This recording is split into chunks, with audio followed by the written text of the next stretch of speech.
Hi friends, welcome to my channel. நாங்க தான் உங்க அழக ரம்யா. நாங்க தான் உங்க ஐஸ் டிவி. ரொம்ப முக்கியம். இன்னைக்கு பார்த்தீங்கன்னா சிவன் ராத்திரி. நம்ம குலசாமி கோயிலுக்கு சாமி கும்பிட தான் போயிட்டு இருக்கோம். அது போக வந்து ஒரு சின்ன நேர்த்திக்கடன் இருக்குது, அது செய்கிறதுக்கும் போகிறோம். அப்புறம் நம்ம கோயில் எங்கே இருக்குது, நம்ம என்ன நேர்த்திக்கடன் செய்ய போகிறோம் அப்படின்லாம் தெரிஞ்சுக்கணும்னா வீடியோவை ஃபுல்லாக பாருங்கள். வாங்க கோயிலுக்கு போகலாம். இப்போ நம்ம போகிற ரூட்டு பார்த்தீங்கன்னா மதுரை டு சிவகங்கை போகிற ரோட்டில் தான் போயிட்டுருக்கோம். இதான் வந்து புதுசாக கட்டின மேலமாட வேலுநாச்சியார் பாலம். இந்த பாலத்து மேலேருந்து இந்த மேலமாட கம்மாயை பார்த்தோம்னா சும்மா ஃபுல்லாக தரமாக தெரியுது. இப்போ நம்ம பாண்டி கோயிலுக்கிட்ட வந்துட்டோம். பாண்டி கோயிலை தாண்டி அப்படியே கொஞ்சம் தூரம் வந்தோம்னா கருப்பாயரணி வந்துடும். கருப்பாயரணிலேருந்து ஒரு பிரிவு வரும், அதுதான் நம்ம கோயிலுக்கு போகிற வழி. வர்ற வழியில் பார்த்தீங்கன்னா மாலை கடை இருந்துச்சு. சாமிக்கு தேவையான பூஜை பொருள்லாம் நம்ம இங்கேயே வாங்கிட்டோம். என்ன அந்த பக்கம் போனால் அவ்வளோ கடைகள்லாம் இருக்காது.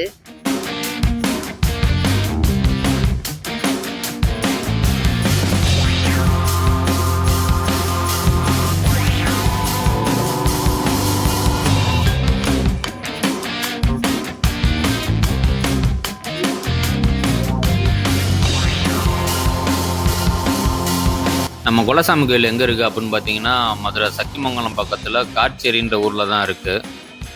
இப்போ நம்ம காட்சேரி ஊருக்கு வந்துட்டோம். இங்கிட்ட பார்த்தீங்கன்னா ஃபுல்லாக விவசாயம் தான். இங்கே பார்த்தீங்கன்னா தெரியும், ஃபுல்லாக நெல்லுலாம் காய போட்டு வச்சுருக்காங்க. நம்ம என்ன தான் மதுரை சிட்டிக்குள்ளே இருந்தாலும் அந்த கிராமத்து வாழ்க்கைனாலே ஒரு சந்தோஷம்தான். எனக்கெல்லாம் கிராமத்து லைஃப் தான் ரொம்ப பிடிக்கும். அதில் இங்கே பாருங்கள், அந்த கம்மாலாம் சூப்பராக இருக்குது. அப்படியே பார்த்தோன்னே சட்டையை கழட்டி டை வெடிக்கலாம் போல் இருக்குது. இப்போ நம்ம கோயிலுக்கிட்ட வந்துட்டோம். நம்ம கோயிலுக்கு முன்னாடியே பார்த்தீங்கன்னா ஒரு பள்ளிவாசல் இருக்கும். இதுதான் அந்த பள்ளிவாசல். எங்கள் அம்மா எப்போ கோயிலுக்கு வந்தாலும் சரி, கோயிலுக்கு போயிட்டு இந்த பள்ளிவாசலுக்கு போயிட்டு தான் வருவாங்க. இந்த பக்கம் ரோடு தெரியுது பாருங்கள், இந்த வழியாகவும் வரலாம். இது வந்து சக்குடியிலேருந்து வரக்கூடிய வழி. அப்புறம் நம்ம குலசாமி கும்பிட்ற பங்காளி வீட்டு ஆளுங்க எல்லாருமே சக்குடியில் தான் 30 பேர் இருக்காங்க. எங்கள் அப்பாவை பார்த்த ஐயா பிறந்தது கூட சக்குடி தான். இப்போ நம்ம கோயிலுக்கு வந்துட்டோம். இதுதான் நம்ம சாமி. இங்கே என்ன சாமி இருக்குது அப்படின்னா முனியன் தான் இருக்கார். காட்சேரி முனியன் தான் நம்மளோட குலசாமி. இவர் தான் அவர். இங்கே வந்து சிலையெல்லாம் இருக்காது. அப்போ இருந்து இந்த மரத்தை தான் தெய்வமாக வணங்கிக்கிட்டு இருக்கோம். இது பார்த்திங்கன்னா இப்போ சமீப காலத்தில் வந்து சாஞ்சிருச்சு, மழை காற்றுக்கு வந்து விழுந்துருச்சு. இப்போ அதுக்கு பதிலாக வந்து சூலாயுதத்தை வச்சு அதான் வணங்கிட்டு இருக்கோம். அது போக இங்கே 3 சாமி இருக்குது. வீடியோ ஃபுல்லாக பாருங்கள், அடுத்தடுத்து உங்களுக்கு நான் காட்டுறேன். இன்றைக்கி வந்து சாமிக்கு நான் தான் பூஜை பண்ண போகிறேன். இங்கே வந்து எங்கள் சித்தப்பா தான் வந்து பூசாரி. அவங்க இனிமேல் தான் வருவாங்க. இது நம்ம கோயில்ன்றனால நம்மளே பூஜை பண்ணிக்கிடுவோம். அப்புறம் வந்து சாமிக்கு வந்து பூஜை பண்ணுறதுக்கு முன்னாடி சட்டையை கழட்டிட்டு தான் பூஜை பண்ணணும். அது வந்து இங்கே நம்ம சாமிக்கு கொடுக்குற ஒரு மரியாதை. நம்ம நேர்த்திக்கடன் பண்ண போகிறோம்னு சொல்லியிருந்தோம். அது வந்து சாமிக்கு மணி கட்டி போடுறதான். எதுக்காண்டின்னு பார்த்தீங்கன்னா பெரிய பாப்பா கொஞ்சம் நாளைக்கு முன்னாடி ரொம்ப உடம்பு சரியில்லாமல் இருந்தாங்க. நாங்களும் ஒரு 2-3 ஹாஸ்பிட்டலில் வெளியே வச்சு பார்த்தோம், ஒன்றும் சரியாகலை. அப்புறம் மதுரை ஜிஹெச்சில் தான் வச்சு பார்த்தோம். ஒரு 20 நாள் வரைக்கும் அங்கேயே தான் இருந்தோம். திடீர்னு ஒரு ஃபீவரு, திடீர்னு பார்த்தா அதிகமாகிக்கிட்டே இருக்கும். ஒரு காலையில் பார்த்தீங்கன்னா ஒரு சின்ன சின்ன பாட்டில் ஒரு 5 பாட்டில் வரைக்கும் பிளட் எடுத்துகிட்டு போவாங்க.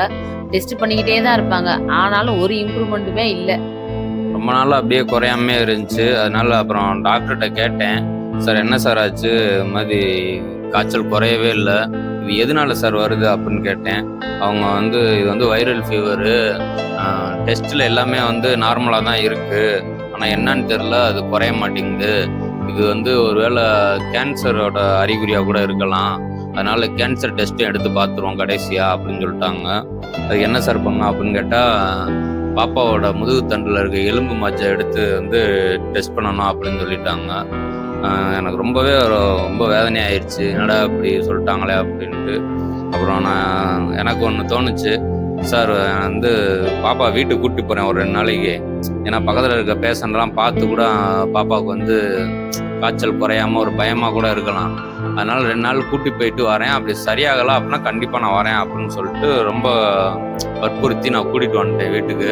அப்புறம் கூட்டி வந்துட்டு நேராக குலசாமி கோயிலுக்கு போய் சாமியை கும்பிட்டுட்டு, அப்புறம் பாண்டி கோயில், மதுரை மொட்டகோபுரம் கோயில், எல்லா கோயிலுக்கும் போயிட்டு அப்படியே பாப்பாவை கூட்டிகிட்டு வண்டியில் ஃபுல்லாக நல்லா ரவுண்ட் அடித்தேன். உனக்கு பிடிச்சதை நல்லா சாப்பிடுமா, நல்லா ஃப்ரீயாக இருமா, இதை பற்றி நினைக்காத, நமக்கு உடம்பு சரியில்லை, அந்த மைண்ட்லேருந்தே வெளியே வந்துடு அப்படின்னு சொல்லிட்டு. அப்புறம் வீட்டில் வந்து ஒரு 2 நாள்லேயே பார்த்தா நார்மல் ஆயிடுச்சு. அதுக்கப்புறம் திரும்ப ஹாஸ்பிட்டலுக்கு கூட்டிகிட்டு போனால் பக்கத்தில் அவங்க எதுவுமே இல்லை, எல்லாமே நார்மலாக இருக்குது அப்படின்னு சொல்லிட்டாங்க. ரொம்ப சந்தோஷமாயிடுச்சு. அப்புறம் நேராக நம்ம குலசாமி கோயிலில் போயிட்டு பாப்பாவுக்கு வந்து ஒரு மொட்டை எடுத்துகிட்டு வந்துட்டான். அப்படியே 2 பாப்பாவுக்குமே மொட்டை எடுத்துட்டான். அப்புறம் மணி கட்டி போடுறான் அப்படின்னு சொல்லிட்டு நேர்ந்துருந்தோம். அடுத்த தடவை போகும்போது மணி கட்டி போட்டுடலாம் அப்படின்ட்டு இப்போ வந்து சிவன்ராத்திரிக்கு சாமி கும்பிட போகிறோம். இப்போ அப்படியே மணியையும் கட்டி போட்டுருவோம் அப்படின்னு தான் வந்திருக்கோம். இது வந்து என்னோட தனிப்பட்ட கருத்து தான்.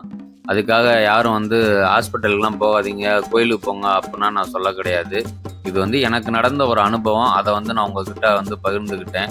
எதுக்காக நான் அதை சொல்கிறேன் அப்படின்னா வந்து குலதெய்வ வழிபாடுன்றது வந்து ரொம்ப முக்கியமானது. குலதெய்வம் தான் வந்து நம்ம குலத்தை காக்கும். அதுக்காக தான் நான் சொல்கிறேன். இன்றைக்கி வந்து சிவன்ராத்திரின்றனால விடிய விடிய சாமி கும்பிடுவோம். நைட்லாம் பார்த்தீங்கன்னா சாமிக்கு சிறப்பு பூஜை நடக்கும். நைட்லேருந்து காலைல வரைக்கும் விதவிதமாக பூஜை பண்ணி சாமி கும்பிடுவோம். பச்சளை எல்லாம் பரப்பி சொந்த பந்தம் எல்லாம் ஃபுல்லாக நல்லா சாமி கும்பிடுவாங்க. நல்லா இருக்கும், நல்லா ஜாலியாக இருக்கும்.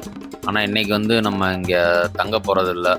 எதனால அப்படின்னா நம்ம வந்து இப்போ புதுசாக முயல் பிஸ்னஸ் பண்ணுறதுனால அதுக்கு வந்து தீவனம் போடணும். அதனால் இங்கே நைட்டு நம்மளால் தங்க முடியலை. அதான் கொஞ்சம் வருத்தமாக இருக்குது. அடுத்த தடவை நான் இங்கே தங்குவேன். அப்போ கண்டிப்பாக நாங்கள் எப்படிலாம் சாமி கும்பிடுவோம் அப்படின்னு சொல்லிட்டு உங்களுக்கு வீடியோ எடுத்து போடுறேன்.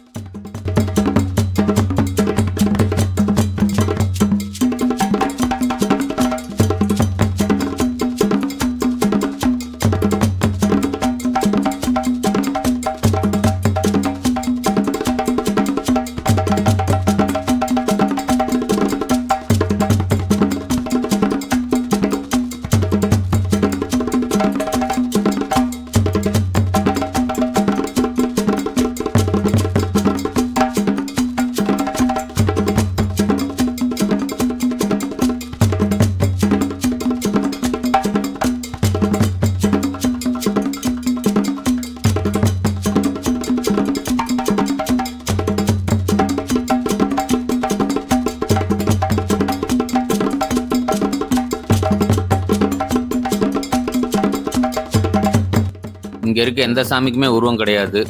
எங்களோட சாமி இங்கே கல் வடிவத்தில் தான் இருக்கும். நம்பிக்கை இல்லாமல் பார்க்குறவங்களுக்கு தெய்வம் கூட கல்லாக தெரியும். நம்பிக்கையோடு பார்க்குறவங்களுக்கு கல் கூட தெய்வமாக தெரியும். அப்படி தான் இது எங்களோட தெய்வம். இந்த கல்லுக்குள்ளே தான் எங்களோட முன்னோர்களோட உயிர் கலந்துருக்கதா நாங்கள் நம்புகிறோம்.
இந்த கோயிலுக்கு நீங்கள் யாராவது வந்திருந்தீங்க அப்படின்னா உங்களோட அனுபவத்தை கமெண்ட் பண்ணுங்கள். சாமி தரிசனம்லாம் நல்லபடியாக முடிஞ்சிருச்சு. அடுத்து நம்ம மதுரையில் இருக்க இம்மையிலும் நன்மை தருவார் சிவன் கோயிலுக்கு தான் போகிறோம்.